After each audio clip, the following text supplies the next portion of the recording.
up, guys? The Bench Buddies are back with our college football week 6 preview and game picks. As always, Ty is joining me, and he is the champion right now of this week's picks. But before we get into that, make sure you hit that subscribe button at 200 subscribers, where we will be giving an autographed item away. But let's hop into it here and look at last week's results. Ty, obviously, I'll let you take this one away here with you beating me yet again. Yeah, not a crazy upset-filled week, but obviously you had TCU destroying Oklahoma out of nowhere.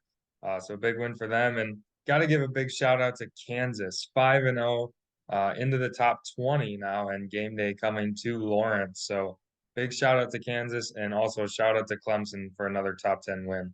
And obviously, maybe this week I'll hit the single digits and catch up. But our first game, Fox Big Noon. Obviously, they just look like to follow Michigan around at this point.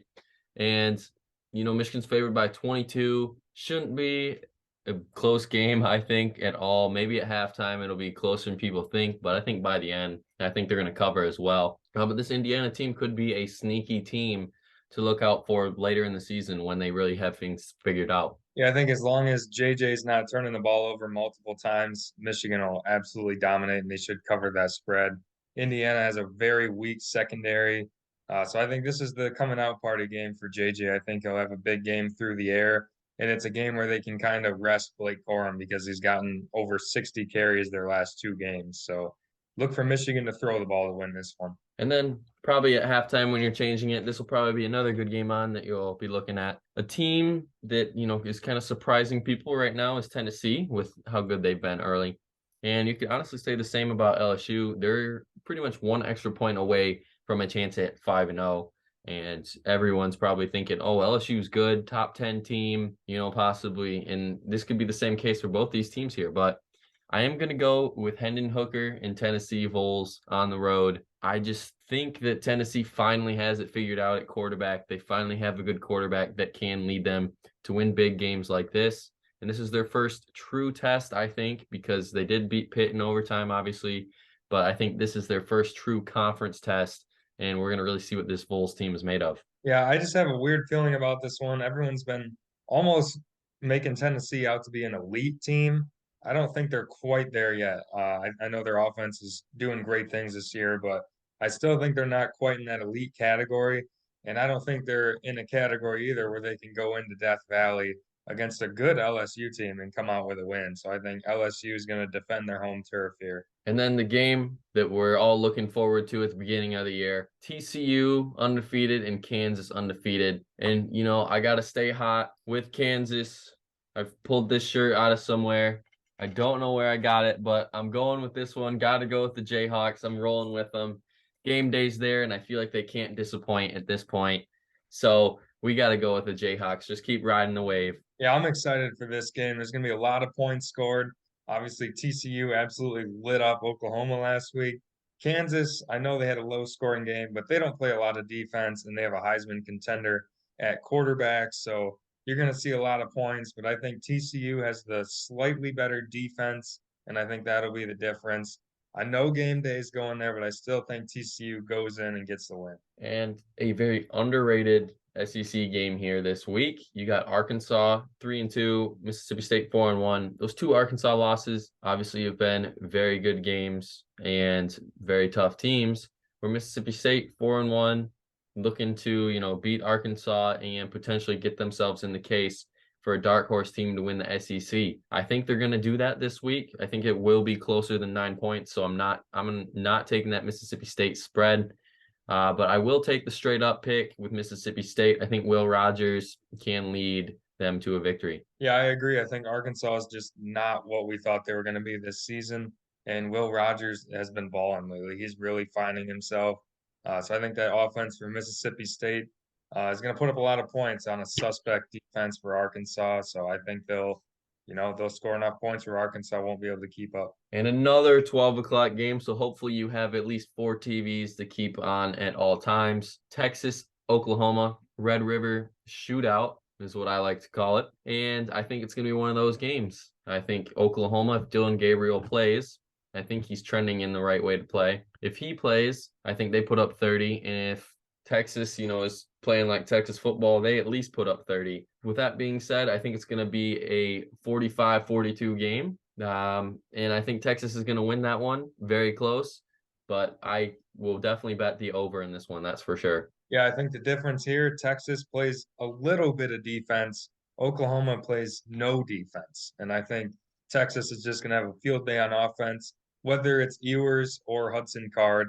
I don't think it really matters. Oklahoma is just reeling right now, really trending down. I think it continues, and Texas finally beats them. And then obviously everyone's going to be watching this game, the biggest game of the week, Yep. at least in the MAC and Michigan standards. You got Eastern Michigan, Western Michigan, a game that I think the record should at least be the other way around, you would think, heading into this game. But obviously they had some tough out of conference schedule for Western, but I got to go with the Broncos at home.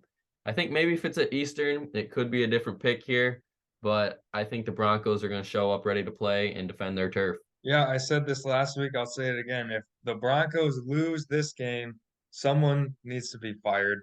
Eastern sucks. I'm sorry. There's no nice way to put it. They are not good.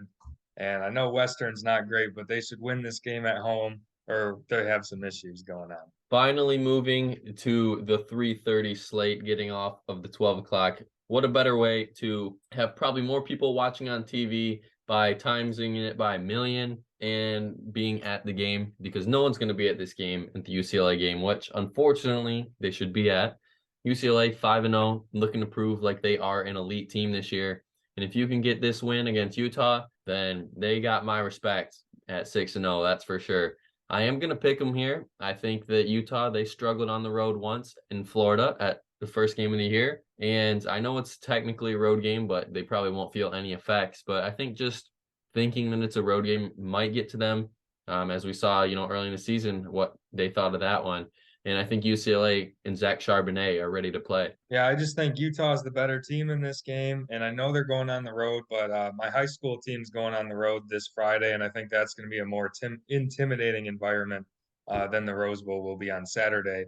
So because of that, I'm going with Utah. I don't think going on the road's too much of a disadvantage.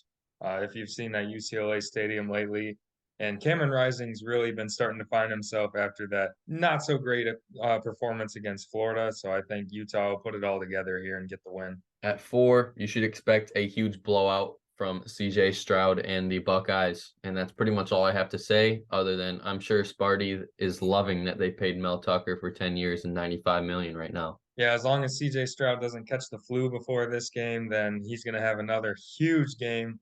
And yeah, I actually don't see how Ohio State won't cover. I think they're just going to absolutely blow the doors off Michigan State. Moving to the night slate, we got a very underrated Washington State team who in our rankings is ranked at 25.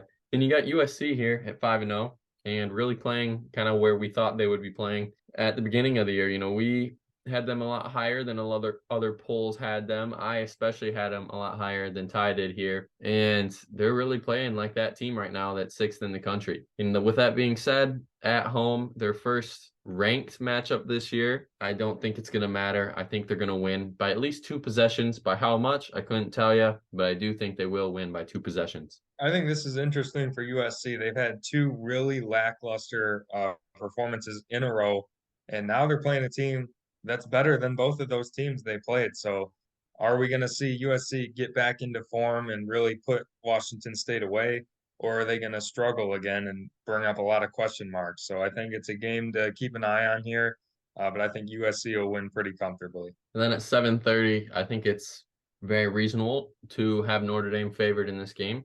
Obviously, the 0-2 start was not good for them. Everyone wrote them off. If you win this game in Vegas, the neutral site against BYU, I don't think they're going to be ranked, but they definitely will get some more respect going forward for the remaining of the year because they still have a very tough schedule. I do think Notre Dame is going to get this one done against BYU, pretty much eliminating BYU from any chance they have in making a New Year's Six bowl. And I really want to see Notre Dame win just because it feels weird not having them, not having the talk of, oh, they're so overrated because they haven't played anybody. Here we are, and they finally are playing people, and this is what we get. Yeah, I just don't see how BYU can win this game. They absolutely got bullied by Oregon. just based off the size and the talent difference. And you're going to have the same thing here. I know Notre Dame has a bad loss to Marshall, but they just have much better athletes. There's no other way to put it.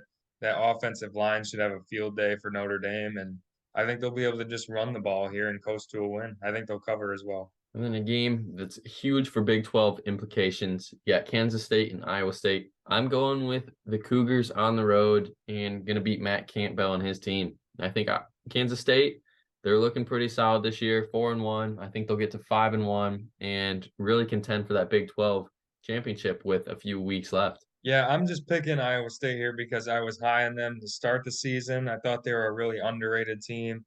So I'm just trying not to make myself look dumb here. They're already 3-2, but I really think their defense is going to be enough here to slow down Adrian Martinez, force him into a couple mistakes that we've seen him make before. And I think Kansas State, they're due to come back down to earth after two really big wins in a row.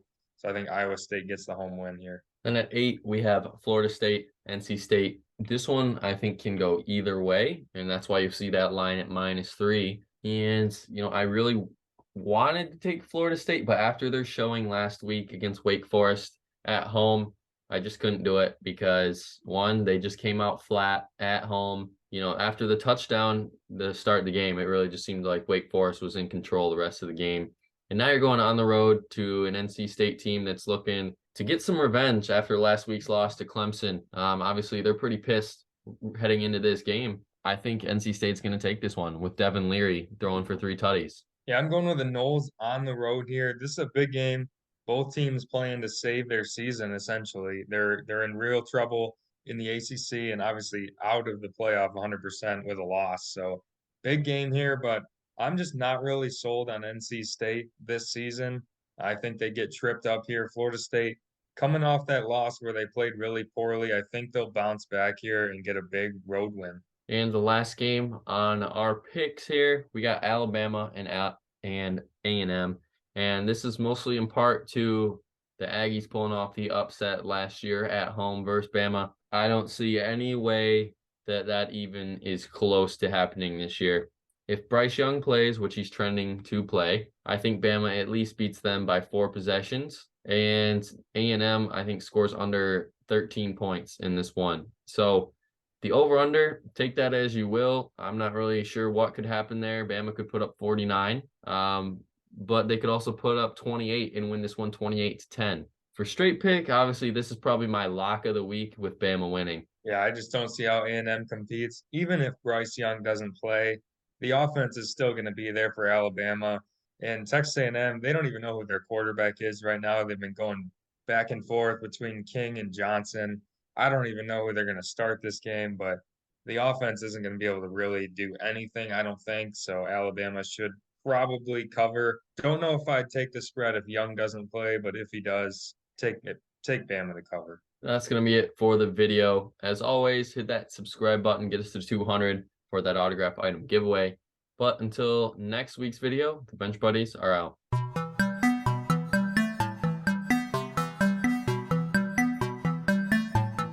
She never called back.